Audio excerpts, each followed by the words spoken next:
Growing and building a community is all about storytelling. Welcome to the Startup Palette Show. When you think of startups, you think of Silicon Valley. We're going to venture beyond the valley and paint a picture of the startup ecosystem, featuring diverse founders, investors, and operators. We'll hear about their origin stories that shaped them, the highlights, the lowlights, best practice, and their visions for the future. Join me as we get a front seat to witness the phenomenal role of these pathbreakers. I'm your host, Preeti Mohan. Let's get started.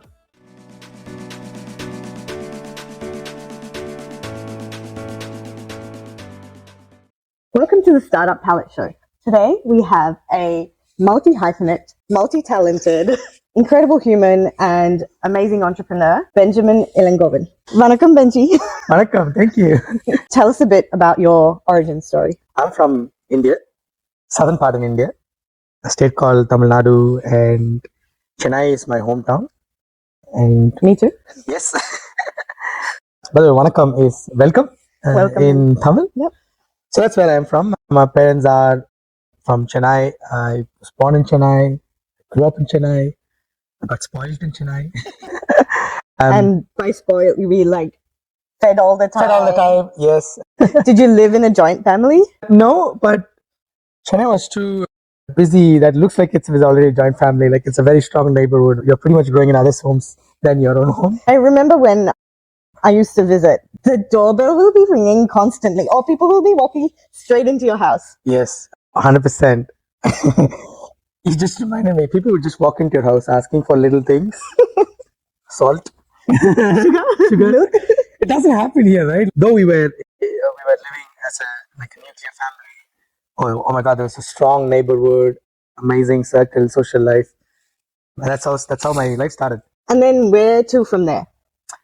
Did my schooling, undergrad in Chennai, and my family headed off to Middle East in Abu Dhabi. My dad was working there, and I had an opportunity to go, and I found a job there.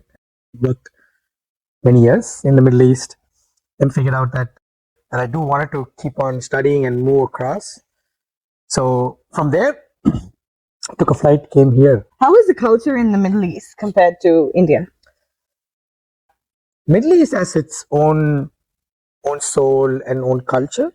But if you look at that is from an authentic Middle Eastern culture, you find them around locals. But it's also a highly immigrant powered nation. So you pretty much have like 200 nationalities living in a very small space. And henceforth that is super diverse, super variety of people and culture. So it is also a genre of both. India is one of the top immigrant nations. So you also find a very strong Indian culture in Middle East. So it's good. It's not that very far from home either. It's like 4 hours flight to Middle East. So it's still almost like connected to home in some way, but it gives you this new world of diverse culture. Did you find you got to appreciate other cultures more because of that? Oh, 100%, 100%. I started having friends that are not Indians, which is good. And that's a little thing about culture, right? India itself has got a lot of cultures. India is so diverse. Like if you take a motorbike and travel on either direction, like 150 kilometers, you'll see like 5 different languages, 5 different food, and 5 different people with 5 different destinies. Everything will change. That's how India is so rich. In Middle East, you now see different countries, all the way from Ethiopia to the US to the UK to Australia, and people are there in harmony and they're trying to make a living. They're trying to enjoy Middle East, not just only a tourist, but also. So yes, I happen to understand food, personal relationships, fashion, a lot of things that we didn't get the opportunity back in India. And moving on from Middle East, what brought you to Australia? This is probably an Indian's dream. Middle East is good. Middle East is fun. But I wanted to pursue my masters. I wanted to keep, finding where I wanted to go.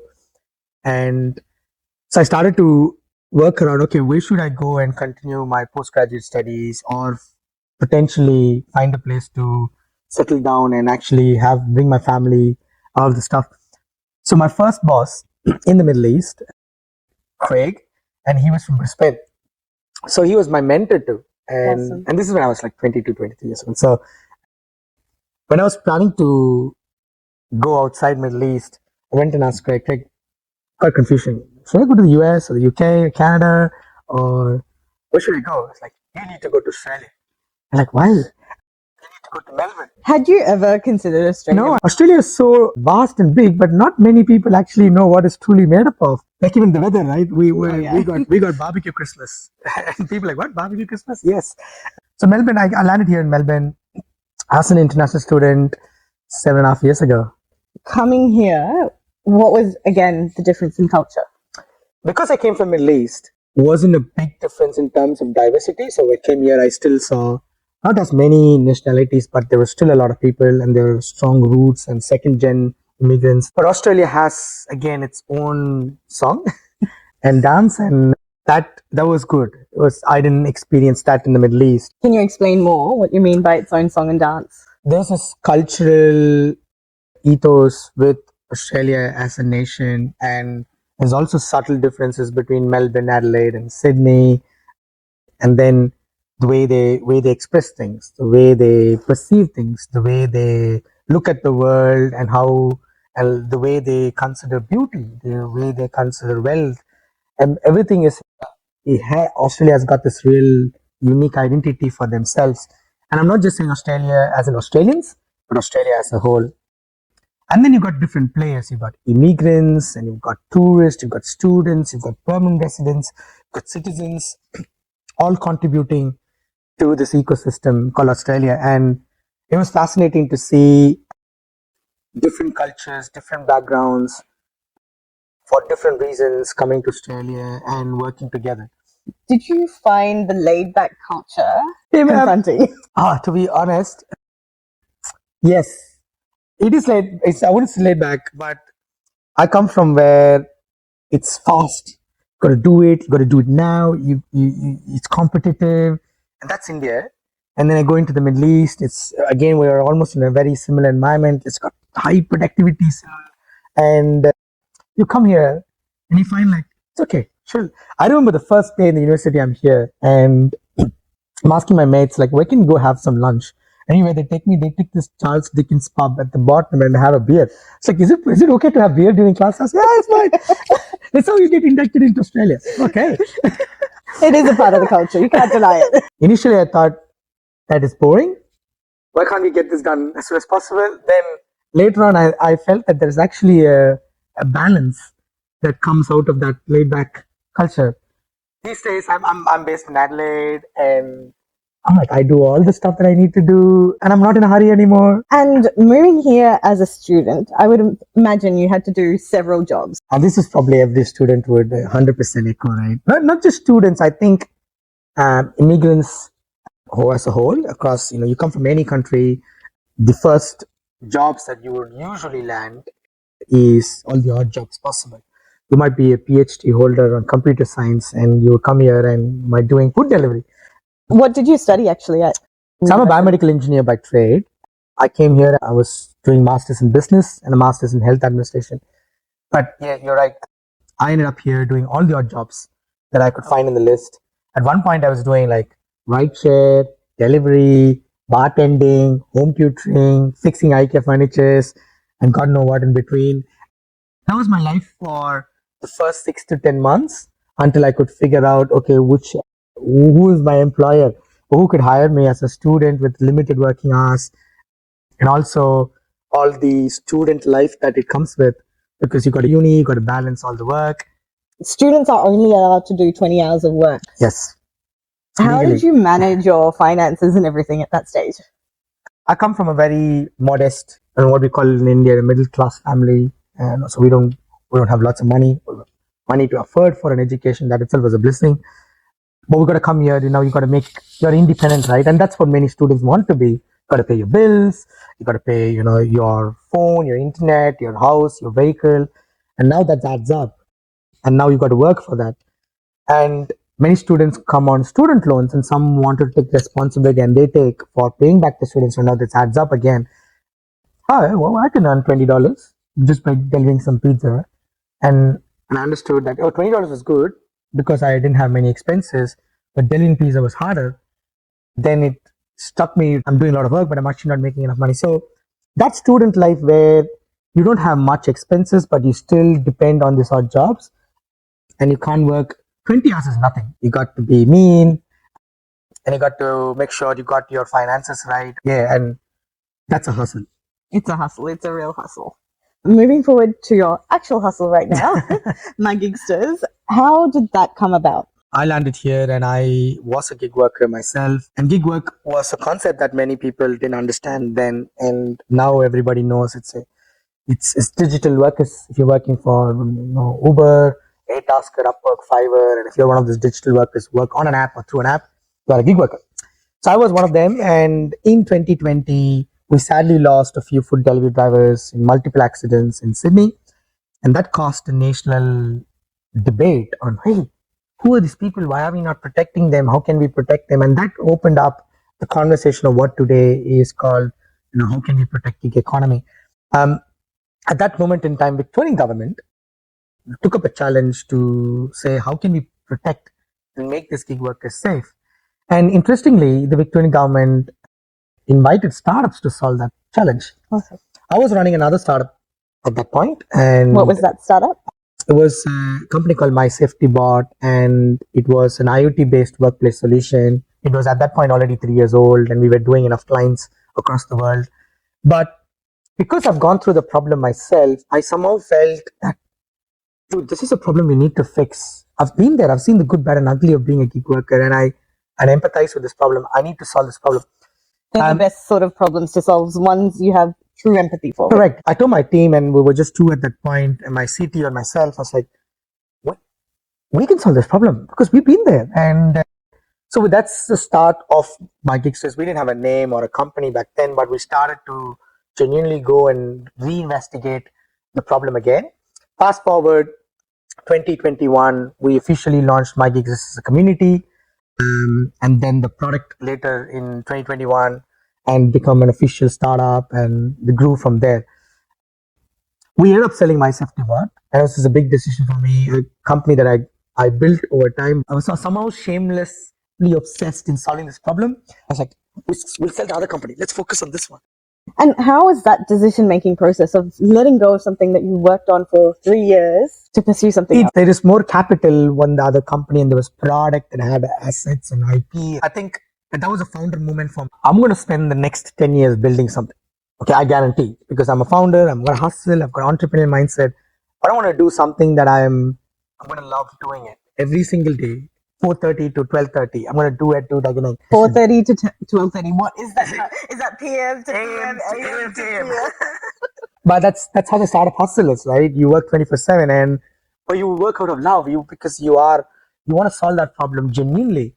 And I felt My Gigsters and making gig workers financially secure was that I wanted to. And if you know, in Australia, most of the gig workers are culturally and linguistically diverse. They come from developing countries. They are migrants, students. English is not their first language. And once they're here and they're exposed to this new world, living their loved ones back, they don't know the language sometimes. They don't know the rules of the land.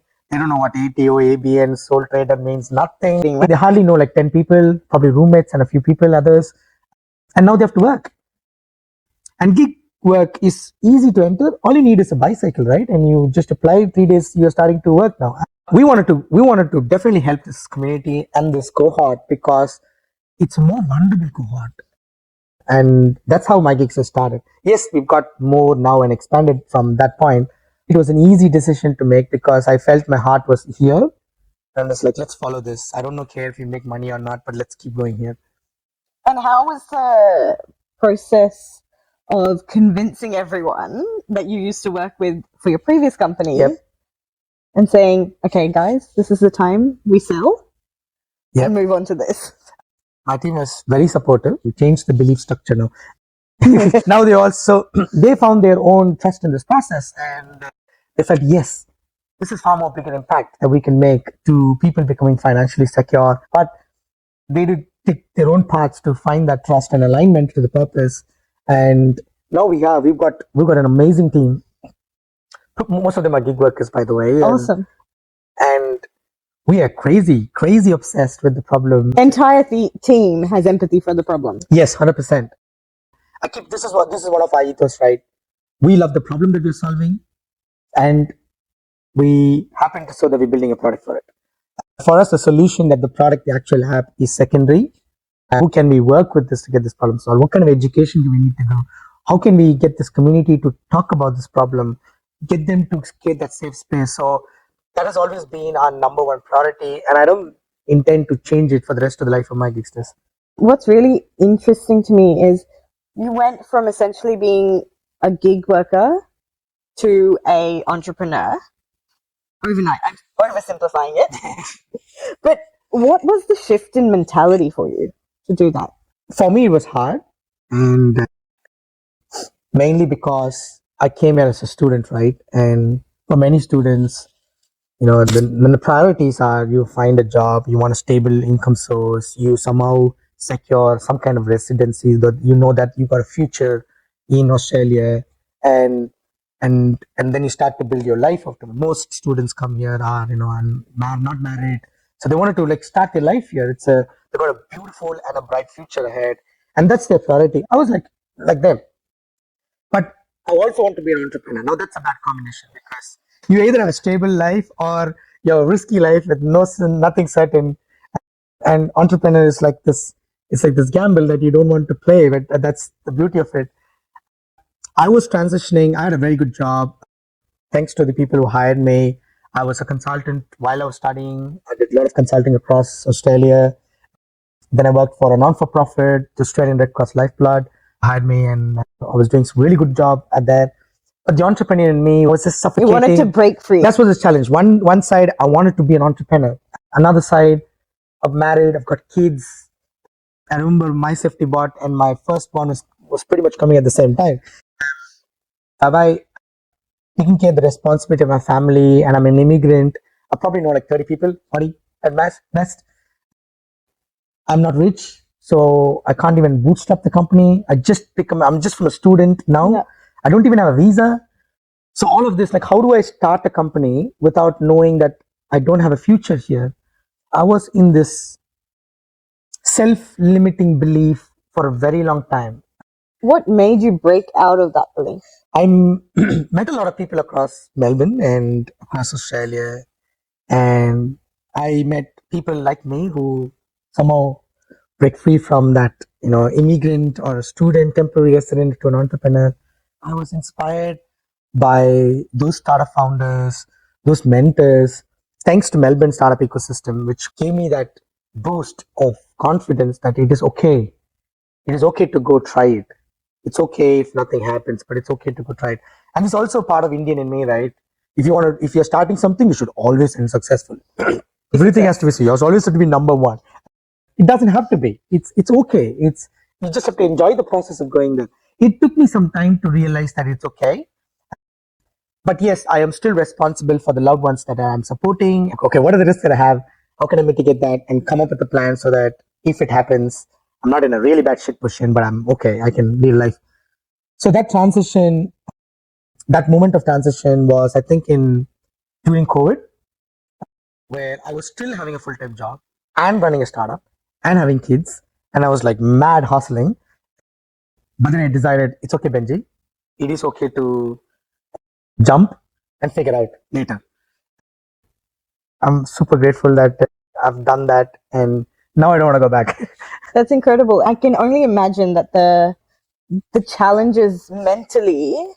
How did you overcome those mental difficulties? What part did your family play? I was looking at the outcome of this even before I started it. All the what ifs were the list of things that I was worried about, rather than understanding, okay, why are we doing this? What is the internal harmony that I will get by doing this? I don't care if I'm raising money. I don't care if I'm earning money. I don't care if I'm becoming a millionaire. So it took me time to meditate on the why, rather than, okay, where should I be in 2 years' time in terms of wealth. And but that was the transition, because I was struggling with myself in maybe I'm not good enough. Maybe I'm new here. Maybe I should go back and start something back in India where I still can call it home. and I can call my friend and get all of that stuff done. So I always have these things. Imposter syndrome is real. Especially if you're in a new land and you are brown skin. I'm not saying it's an advantage or different, but you are different. And as a result of that, you're like, how do I fit in this accelerating startup ecosystem where people are raising money and going faster? I'm nobody. Do you feel like even if others didn't make you feel different, you had that filter yourself? Yes, at least to start. I think it's a combination of imposter syndrome. You're in a new place. You don't know whether you're going to be here, and you're hustling and all of the above. So, like this mix. I genuinely feel if you're an immigrant founder, or if you're an immigrant entrepreneur on a founder journey, whether you're a student or an early immigrant, you face double the challenge than anybody else, because you have this internal mental challenges that you got to fight, and you also have external challenges such as residency. You won't, you won't even get a rental property if you don't have visa, and you're an entrepreneur. That's a combination of not getting a rental property. It's hard. Things like that. How did you okay, let's take a rental property, for example. I'm sure there are lots of other immigrant entrepreneurs that are watching this. Yeah. How do you overcome that? Where do you go for advice? I ask for help. And it's also another Indian in me. Often you don't want to say your problems.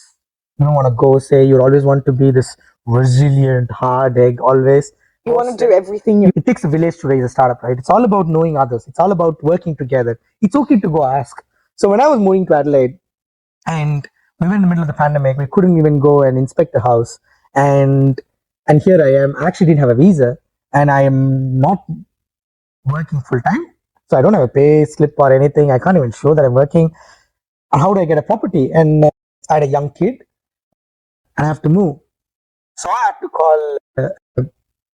I had to call someone from Adelaide, an Australian, Aaron, and he went and inspected the house on my behalf. And he was working for the government, and he actually wrote a recommendation to the real estate agents, like, this guy, he needs to come to Adelaide, and you need to get the property. So it's so nice to meet people like that. If I didn't ask for help, I wouldn't have met him or known that and got this opportunity. So that's another, definitely 100% recommended. If you need something, ask. It's okay to ask. There's nothing wrong in asking. There's definitely hustle in it. You got to keep trying. You got to keep figuring out what works and what doesn't work. There's hustle in every aspect of life, essentially. Hustle becomes like the part of life. In every aspect of life, whether it's professional, financial, personal, and it's good. But if it's a balanced hustle is good, not too much hustle, but a balanced hustle is definitely good. And how do you avoid burnout, especially when there is so much hustle? In my case, I've got kids. Doesn't that add to it? It does, but it's not the burnout that happens at startup world. Every startup founder goes through this similar journey. In my opinion, they start up like, oh, I got to work 100 hours a week, and then figure out that 100 hours actually not providing any benefit. They're actually making more mistakes in their decisions. They are failing at executing, and they're always in a stress mode, and that's impacting them and the team and their customers. And I think they then understand, okay, actually we should be working the balanced way, and they come down. I wanted to be in my best mental state to run my startup, to live with my community and support my user group and stuff. And as a founder, my job is to make decisions. My job is to help team get to where we want to go. I necessarily not have to do everything. And my job is to be for my team in my best mental health state and helping my team navigate through the challenges. So I've got to have clarity when I'm running my business. And if I'm stressed out, if I'm burnt, it's not going to happen. I'm always in stress, and it doesn't work. So being in Adelaide is also an added thing, right? I've got a really balanced life. When I sign off, and I do what I need to do, take kids, or have my own time, and that helps the startup significantly. Setting those expectations up front with your team as well, yes, I think helps a lot. You don't want to have a startup culture that is, oh, you got to work, and we got to be this high performing team every night, every day. We are a high performing team, but we work what makes us high performing in our own ways, and that doesn't need to be working 20 hours a day, right? It's not like the time versus. We build processes and system that is efficient and productive for working nice, and that's what we aim to do while still producing the work we need. but also understanding that we got to take breaks, we got to enjoy life, you got to pause, appreciate, feel gratitude, see how far you've come, and connect with the loved ones around you. That's another thing in startup, right? I've got a 3-year-old and 1-year-old. I wanted to spend time with my kids. I wanted to pause. Especially in those critical young years. Yes, I wanted to enjoy it while they are still enjoyable. It's a conscious decision that I've taken as a founder. This is important to me and to my family, and I wanted to do this. And yes, of course, startup startup has its own roller coaster ride. You feel there is this up thing that you go, and it looks as if everything is safe, and you get a little heart pumping when it goes to the other, and then all of a sudden you're going woo, and now you're like and that's startup. To expect that, you have to expect that from the outset. And when the roller coaster ends up in a flat, let's breathe for a second, and now we're getting ready for the next one. Have you faced any bias along your journey? One moment where you've had to, like, you faced bias and you've had to overcome it. In the startup world, sometimes you would come across bias around because you're not from here. You just arrived, and you got lots of these dreams and ambitions, whether it's professional or entrepreneurial, whatever stream it is. You access to opportunities are not upfront. It's not like if you are invited always. Sometimes you got to navigate through people, politics, hierarchy, and between the sentences to hit somewhere. I'm not saying it's a purposeful bias. A lot of the time, the bias is unconscious. And it's not only for opportunities upstream; it's also downstream. You find within employment there is a little bit of a bias because there is this coherence that it creates around people of same race, same language, or same culture. I had bias in my startup journey in the early days where I was a student and I'm considered to be a flight risk candidate. So I'm not an investable resource because God knows whether you will stay in this country or not, and why would I spend money on you if you don't know whether you will be here?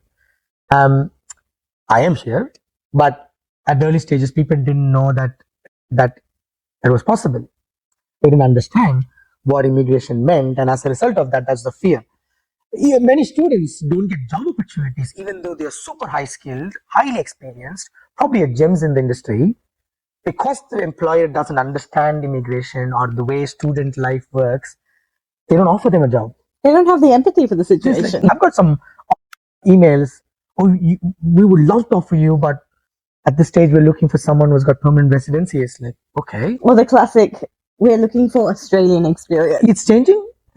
Because there is more demand and less supply, so it's changing. They got to know, understand how it works, but there is still that kind of not knowing and not recognizing that is there. And as consumers and also employers, we need to break that. We need to break that bias, and that's how you find good talent, good culture, and that's the only way of moving forward. How have you yourself built a diverse team? The definition of diversity was not in terms of a specific, attribute like gender or race or religion or culture. We seek to diversity from perspective. We seek to diversity from personality.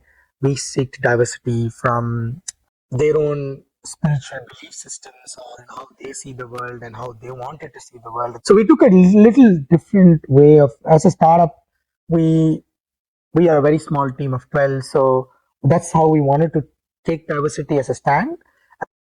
And we do have, we ended up having, we are 40% women in the team, and we have members across Paris, India, Melbourne. So it did end up having all the other mix in. I've got team members who are strong but different personalities. So I've got this really good diverse team in terms of their own personality and the way they see the world. And that's how we brought diversity to the team, and that is adding value because the user base that we are dealing with is also diverse, and it helps us connect with our users much more easily. And I think that's important, right? Like, that's when you challenge yourself to go beyond the boundaries that are set. We got this opportunity to break the cultural definition that was set by somebody somewhere, at some time. And all of a sudden, we are now required to fit into that definition, whether you are, whether it's gender or whether it's religion or race or culture. Now somebody has said, oh, if you are male, you got to do this, and you should not cry, you should not do dishes. Like, and I think we've got this opportunity to rewrite that again. Everything is a spectrum these days. Everything is a gradient. It's not binary anymore. And I love it. And I love that because you can anywhere be in this in this spectrum. I think with the internet as well, like everyone has access to everything from anywhere in the world. And so that adds to this fuel of different perspectives and the spectrum. Let's get to your fundraising journey. How has the fundraising process been, particularly from the perspective of understanding all the terms, knowing all the legalities, understanding all the financial aspects? When you start fundraising, you have zero clue. The basic I know is I need money. That's all I do. The pieces that needs to go into raising a fundraise, and there's so many avenues. Like you get this thrown with all these definitions of convertible note, safe note, equity, price note, angel investing, crowdfunding. You don't always get it right either. You might get it good and right at the same time. I got lucky. I think I had some really good backing. My lead investors were Antler. I was then supported by Startmate and the Blackbird family, and I had amazing angels. I think what helped me was I was shamelessly going and asking for help from all the mentors and startup coach and ecosystem providers and all the people that have gone through it and have gone through that phase. And when I asked for help, that's exactly what I did. I was like, what did you do? What went right? What went wrong? Can you share it with me? And what was amazing is almost 99% of them was willing to share. That's the beauty of being in a startup. Everybody wants to help you for the right reasons. And even though they might be competitors, they would want to do it because they believe in the startup culture and the hustle. And there's a culture of paying it forward in the startup. It's almost like this energy flow in ecosystem, right? You got something and your job is to now flow it down. If you don't flow it down, you break that and the ecosystem fails because of this. So the only way for the ecosystem to be enriched and vibrant and growing is to let the energy flow. So you get something, you give it back, and it comes back again, and it come back again, and everybody grows. Even though we didn't know many things at first, we ended up learning, ended up understanding. I still don't know many things, but I'm happy that I'm surrounded by an ecosystem, VCs and angels that help me understand what to do, what not to do, how to do, when to do, and all of this stuff. So asking for help, going back to the same thing, asking for help, asking for support is very important, not just from startup founders. You got Startup Victoria, you got Startup Sydney, and all this startup ecosystem from government also plays a singular role in this, and they help you understand this. But knowing what not to do is more important than knowing what to do, and as much as you can get that from others, you will avoid it. But if you face it yourself, that's a good thing. You learn it and you know what to do. You know what not to do now. I love that. Like, so learn from others what not to do, and then the rest learn yourself. That's smart. And just like Mel from Canva got investment after windsurfing, Yes. you have a very interesting. I pitched at very odd places. There's once a time I actually pitched in a private party with VCs, and I was got invited to. And in this party, there was not a pitch night or pitch event of any sort. A couple of people were there; they were having fun, and it was just an informal, casual, 100% pitching every time. I don't think it's not pitching anymore. It's almost like I love what I'm doing. I want to keep saying it. You want to listen? I want to keep saying it again. So Perfect. yes, so I had pitched everywhere. I pitched in a jacuzzi with an investor. I pitched in a playing pool with an investor. I pitched in the flight with an investor. Yeah, not always I've got the money, but I did end up getting money from a few investors. I pitched an investor in a transit in Malaysia when I was actually, so both of us were traveling to Australia. He was traveling to Sydney, I was traveling to Adelaide, and we were here. And thanks to Startmate, I was wearing Startmate's just, and he was like, "Are you Startmate?" I was like, "Yes, I'm Startmate." So we had this conversation, and people ask founders the thing like, "Are you raising?" And we say yes, anytime, always. I haven't got a bag. So yes, I pitched investor at the transit pub. I think pitching becomes part of your daily work, not only for fundraising. You pitch for to let other people know what you're working on, and that brings you new avenues to attract talent, which is really important. In fact, more important than the capital itself.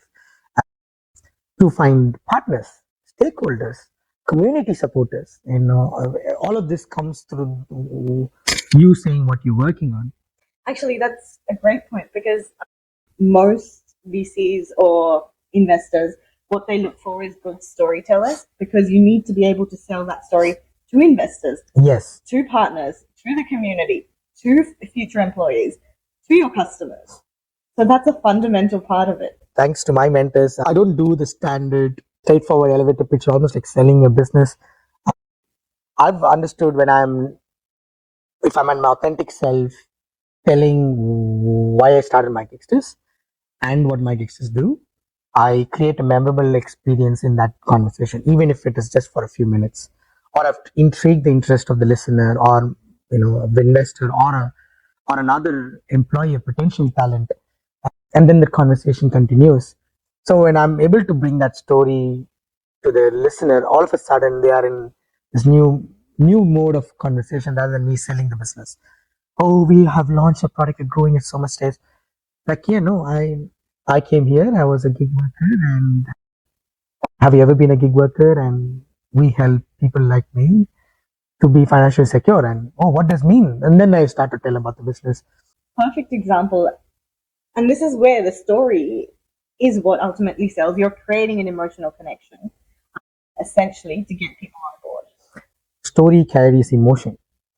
It carries that passion, the why in it, and in no other formats you can actually do this the best way. And story gives you that opportunity to tell it. Whenever I write emails back to people I want to connect, or even a potential investor, I always write, "Oh, I wanted to connect to pitch. I wanted to have a chat with you to share my story, my journey, because that's where the soul of this company is." You wanted to say our purpose, not what our product is. Yeah, we'll go to that. I want to share what my purpose is, and that's even as a team, we wanted to embrace the art of storytelling for our customers and for our competitors, our partners. That's the way we wanted to produce in terms of content. Not always it leads. Not always it's we need more people to buy and sell our products. Not only that, but also to let people know what's the core ethos of this company and why we're doing what we're doing. It's an embodiment of your brand. And how have you used storytelling to acquire customers and how have you fueled it to drive growth? We are a completely community powered company. In fact, we built the community first and then built the app. So app came out of that romance with the community. Growing and building a community is all about storytelling. It's all about you telling stories, they telling stories, we listening to somebody's stories. It's all about stories, right? You create this safe space for people to share their experiences, what they've learned, what they've seen, what they've heard, what their beliefs are. And then we acknowledge, appreciate, sometimes debate. All of that happens in a very safe space. And that's a community. That's what it does. We started through that. We then launched our own podcast where we used that platform to communicate. We went on live streams, community hangouts, and creating that space again and again to have the conversation running rather than writing a series of marketing posts. We still do a little bit of that, but we wanted to bring the story. We used to write Gigsters of the month, and we go capture a story, one of our community members, of how did they come to Australia, what did they do, what they're doing now, what they're looking for in the future. And it's always good to read somebody's life. So amazing, so inspirational, so nice to know where they've come from. We don't want to sell, when people come to our community, we don't want to come and sell, oh, we got this app, download the app. We don't want to do that. That's not the first thing we want to do. The first thing we want to do is, hey, thank you for being here. This is what we are. This is our story. What's yours? We love to hear. We don't want to judge anybody. We just wanted to hear. And that's what the community does. And we're super excited because our community is helping us grow and build that confidence to give back to that. And so, this business, My Gigsters, is it a sprint or a marathon? Oh, it's 100% marathon. Every day I wake up to get started to do work. I have a few things that I get done, and I have a time that I reflect on my journey and hustle. Some days are good, some days are bad, but I go through that. And but I take that moment in my day to say, okay, Benji, you need to now answer the question why you're doing this. It's almost like the self alignment, and knowing that why, 100%, this is a marathon. I keep saying this. We want to be a company with a billion, but not in exactly in dollars. We want to impact a billion people. So we'll be a unicorn by impacting a billion people. So, what is your vision for the future from two perspectives? One, from the perspective of your customers, the Yep. gig workers, and the second, from the perspective of your children. Gig work itself, the the definition of work itself has radically changed over the last couple of years. COVID has probably accelerated that adoption and acknowledgement of this new format of work. Now you've people have realized that they can work from anywhere. They can work to anyone or for anyone. They can work at any time. And all of a sudden, it just opened the space. And people have also realized that I just don't want to do any work. I want to do work that I am passionate about, that I can add value, that I can contribute to. So that has created this new workforce.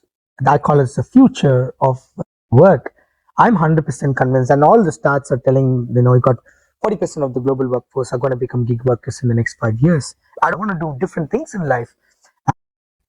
There was a stat in the US that was taken recently. They asked all the young people, 16-year-olds, what do you want to become when you go to the workforce? Wouldn't believe 47 of them said they want to be YouTubers. They have realized that you can actually make a living out of YouTube or being a content influencer or a content marketer. It is already a proven way to live, have a lifestyle, and actually grow with that and become popular and build a professional effort. Different gig workers have been coming through, not just rideshare delivery drivers. We got game streamers, we got content developers, software consultants, not just young people. We are seeing people who've got experience over 25. They don't want to go to a 9 to 5 job anymore. They got this expertise and they're ready to share in a gig format. And so yes, I see gig work to be the future of work, and whether regulation likes it or not, they will need to catch it up because it is going to be the future, and people are going to do gig work as part of their traditional work or not. They are going to become gig workers. In many ways, gig worker is an entrepreneurial activity. It is. And they are choosing to be their own self-employed, and that means they're entrepreneurs, and that's what the workforce is going. From my kids' perspective, I won't be surprised if they are gig workers in the future, and I think they will be. But if they're seeing this episode 20 years from now, I think that they would want to pursue what they are strongly believe in. I see we are believing that we need to protect the world, the environment, and I strongly believe in that. And I think the future will undo some of the things that we've done and our parents have done, and I feel thankful for that. And I also think there'll be a strong alignment to who they are and how they can contribute to the wellness of others around them. I see that going that way, and there will be more empathy uh, in the future. I feel that the meaningful connections will still be harder. I think now responsible innovation has become part of innovation. So, and I think it's going there. Human-centric designing is back then. Hooked was the popular concept, right? There's even a book called Hooked. You can actually build products to hook people. Now, unhooked is the concept. Like build products to unhook people, which is the trend. So, which is I think some of the things that we have done. My kids and their generation is going to undo, and they're probably going to champion that. It's so fascinating to see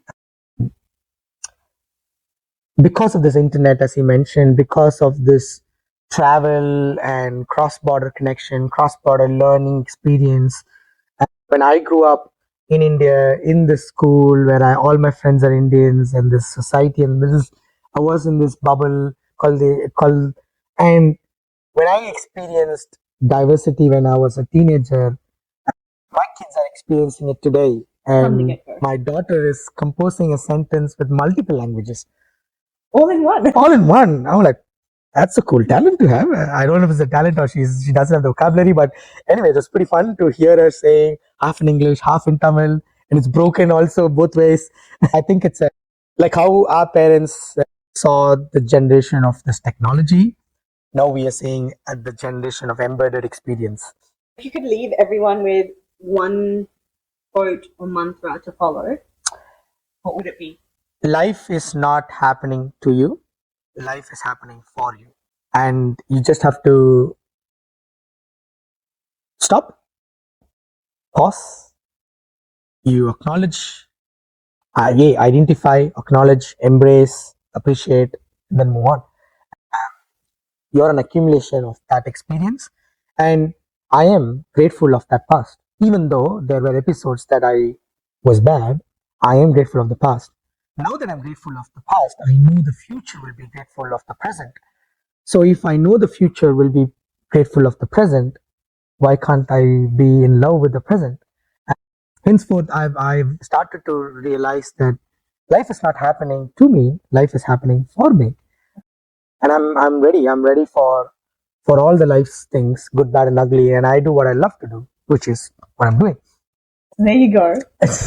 Let life be for you. Thank you. Really appreciate it. And what wonderful stories. Thank you.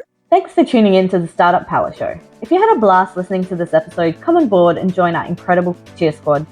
Spread the startup love by sharing the episode with your friends, leave us a review, or drop us your valuable feedback, comments, or burning questions. Stay tuned for our next episode, where we'll shine the spotlight on another startup superstar. I'm Preeti Mohan, and I look forward to seeing you next time.